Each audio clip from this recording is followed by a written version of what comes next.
Santiago Kapitulo 5, Babala sa mga mapang-ipang mayayaman. Pakinggan ninyo ito, kayong mayayaman. Tumangis kayo at humagulgol dahil sa mga kapighatsang darating sa inyo. Bulok na ang inyong mga kayamanan at kinain na ng mapanirang insekto ang inyong mga damit. Kinakalawang na ang inyong ginto at pilak, at ang kalawang ding iyon ang magiging katibayan laban sa inyo at parang apoy na tutupok sa inyong laman. Iyan ang kayamanang inimpok ninyo para sa mga huling araw. Sumisigaw laban sa inyo ang mga umani sa inyong bukirin dahil hindi ninyo ibinigay sa kanila ang kanilang sweldo. Umabot na sa langit, sa pandinig ng Panginoong makapangyarihan sa lahat, ang mga hinaing ng mga mang-aani na inyong inapi. Nagpasasa kayo sa kalayawan at karangyan dito sa lupa. Nagpataba kayong parang mga hayop na kakatayin. Hinatulan ninyo at ipinapatay ang taong matuwid na walang kalaban-laban. Pagtitiyaga at pananalangin. Mga kapatid, kayanga't magtiyaga kayo hanggang sa pagdating ng Panginoon.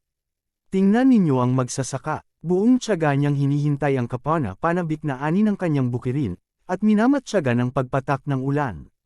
Dapat din kayong magtiyaga, tibayan ninyo ang inyong loob sapagkat nalalapit na ang pagdating ng Panginoon. Mga kapatid, huwag na kayong magsisihan sa isa't isa upang hindi kayo hatulan ng Diyos, sapagkat malapit nang dumating ang hukom.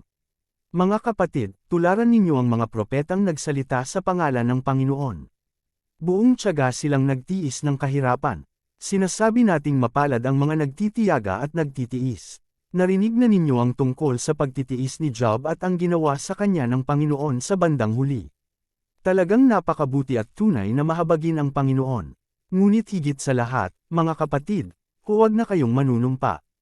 Huwag ninyong sabihin, saksi ko ang langit, o saksi ko ang lupa, o saksi ko ang ano paman.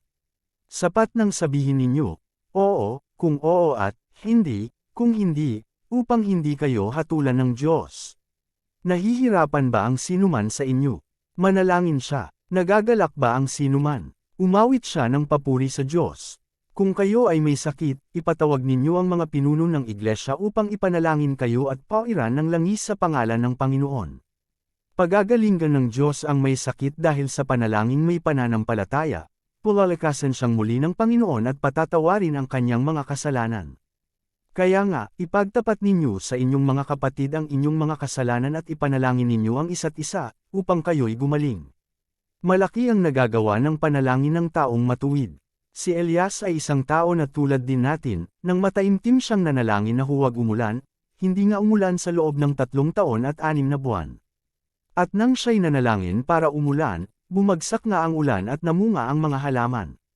Mga kapatid, kung may kapatid kayong nalilihis ng landas at may isa namang umakay sa kanya upang magsisi, ito ang tandaan ninyo, sinumang makapagpabalik sa isang makasalanan tungo sa wastong pamumuhay ay nagaw iligtas ng isang kaluluwa sa kamatayan at nakakapawi ng maraming kasalanan.